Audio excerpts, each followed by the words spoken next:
Sayaka Miyata. Now, this girl was a blast to watch, always, especially because she always got trolled by Kaminashi. It was either between her or Aoba. I liked them both. If you guys watched my reviews on the first few episodes of Keijo, you guys knew I had a thing for Aoba. But in the end, Miyata fought through it because I just love her for two main reasons. First, that she got way more screen time than Aoba, and secondly, her character was way more developed than Aoba. So in the end, it's only right to pick her. How can you say no to that face? Look at her. Look at her. You just want to pinch those cheeks, man. She's adorable. So Miyata Sayaka definitely deserving a spot on this list. We know that Kaminashi loves making fun of her bust size, but don't be mad, Miyata. You may have a small bust, but you are always able to bust up people in Keijo.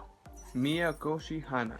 Yes, she is our number 9 best girl of 2016. Now, Working has always had funny characters, very charming characters, but for this spin-off of Hana, she's not weird, but Hana is not weird enough to feel like they're trying too hard with their character. She's perfect. She's in the middle. She's in the neutral zone of weird. And she works in a restaurant and she can't cook. Of course! And not only is she not able to cook, she is ambitious. Her ambition is so strong, she decides to go out with Higashida just so she could strengthen her cooking skill. Her cooking could probably kill the whole population, so thank God she's not real, or we would all die. But as a 2D woman, you got my thumbs up, Hana. Mume, who I know I'm gonna get a lot of hate for this. Look, this show is very, let's just say it's popular. It's very popular, and just like Sword Art Online, it's getting a lot of fucking hate. In my opinion, man, I really enjoyed the series. It was a very fun watch. And Mume, even though she's not the smartest character out there, she is definitely one of the most flashiest women of 2016. Her fight scenes in Kabaneri have got to be one of the most well animated scenes this year. It was awesome to watch, man. When she was fighting against that whole fucking zombie horde of Kabaneri, man, that shit was fucking beautiful. The OST put together with that scene was magnificent. This girl has her problems, and believe me, she does. Not everyone's fan favorite, but you cannot deny the fact that she could fucking fight and she sells every fucking scene she's in. You don't like it, but I do. Fuck, it's my list.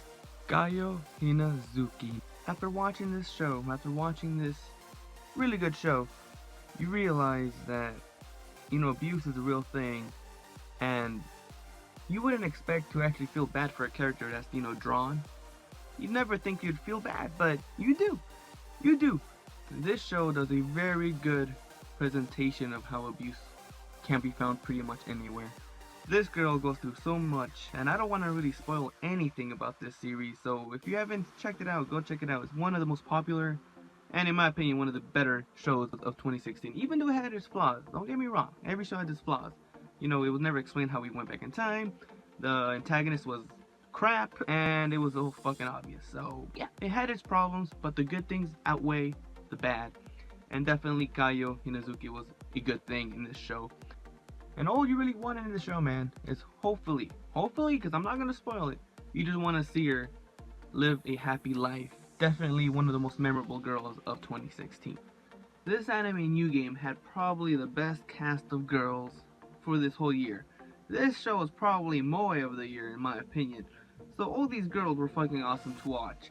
But I had to choose, man. I believe this is definitely the best girl, and the best girl is Takimoto Hifumi. This fucking girl, man. Holy shit. I thought I knew what adorable was. And then I decided to Google the definition of adorable, and guess what happened? Hifumi pops out. Are you fucking serious?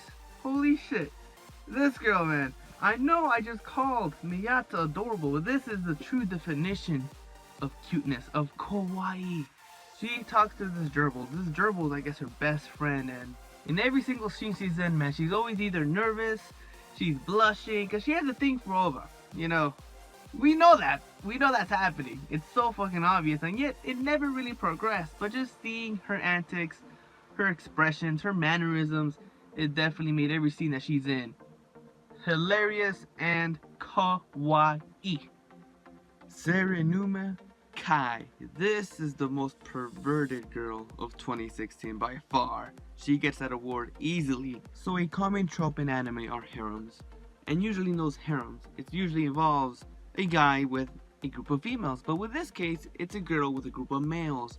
So you would assume that she would slowly start falling in love with each and every single one of these males until she finds the one that she truly wants to be together forever. That's what you'd expect, right? That's a normal girl's fantasy. But Kai, she's different. She doesn't really give a fuck about any of that. She'd rather have them fuck each other. I really didn't know what I was getting myself into, but I'm glad I stuck with this anime. It's definitely one of the funniest series of this season, and a lot of that has to go to Kai. Great character, love her design, love her attitude, and I love the fact that she's so oblivious to the love. Chizuru. This might be solely for nostalgic reasons, but one of the first romance comedy animes I've seen was Kimi no Torike. When I first saw Chizuru, I instantly loved her character, man. She is so resemblant of Todoroki. They both had that funny quirk. When people saw them smile or do something kind, it always seemed like they were doing something shady or scary, causing everyone to usually freak out and run away. So it was actually pretty funny seeing both of them doing the same thing and failing completely.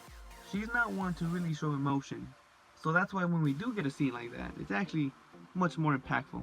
Alright, I might be cheating here a little bit, just a little tiny bit. Ripple and Top Speed, man. This was my favorite duo of 2016.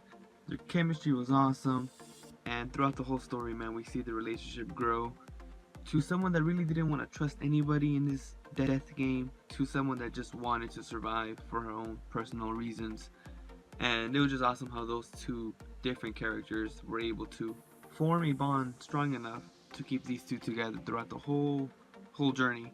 Top Speed even went through some of the same things that Ripple's currently going through. So in a way, one needed the other. It was also funny seeing how Top Speed's very cheerful and optimistic attitude kind of always conflicted with Ripple's negativity.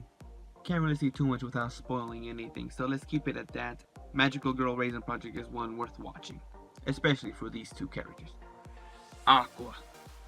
What can I say about this brilliant woman? She is definitely the smartest, has the most integrity, the most honest woman on this list.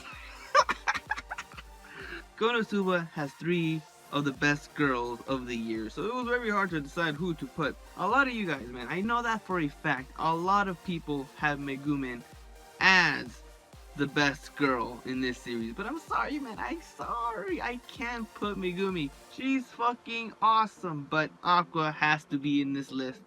She was the OG. She was with Kazuma since the beginning, and the whole relationship between him and her and how they came to be, how they both got to this world was fucking hilarious. I'm sorry. I could hear the word explosion coming from Megumi a million times. But I gotta go with my girl, man. Aqua-sama, the goddess, the fucking queen of the other world, who got outsmarted by a fucking otaku. That's fucking hilarious. Junko Enomiya. Now this girl is fucking insane, man. This girl is up there on a Yuno level. Not a yandere, but definitely crazy. But that's what we want, man. That's what we need. We need these crazy bitches, because we all know there's nothing hotter than a fucking crazy chick that just wants to cause mayhem and destruction and corruption with big ass titties. No, but for real, man, her craziness is what makes her character fucking awesome. She's definitely a very good antagonist, causing problems for everybody for 2 fucking arcs. And she is the main reason why the whole world fucking changed, man. She is the one that caused the worst thing to happen in all mankind in human history. So Junko Enomiya, thank you for being crazy. We all knew who was going to be number 1. I think it was pretty obvious from the start. If you can't put her at number 1, I don't know what you're doing. I do not know what you're fucking doing. One of the most popular anime of 2016, you gotta put this girl on the top of that list. And that girl, we all know, man, you're looking at her right now, it is fucking Rem. But for obvious reasons, she is number 1. She is best girl for that series because she got more development, she got more screen time. She was pretty much hooked up with the main MC, but the MC is an idiot. He didn't really see it. and sadly we feel bad for her. And not only are we sad for her, but the things that she went through throughout this whole series, man, that shit was fucking terrible. Yeah, yeah, man. Episode 15, I think that's the episode. Episode 15. You will see why we care about Rem and why we want her to have a happy life and happy ending. And yeah, hopefully, whenever, if there is going to be a season 2 of ReZero, there better be. Hopefully, you guys enjoyed the video. If your favorite girl was not mentioned in this list, I'm sorry, but oh well, I probably did not see that anime, or maybe she just barely missed the spot. So, tell me what is your favorite girl of 2016. See you on the next video, guys. Sayonara.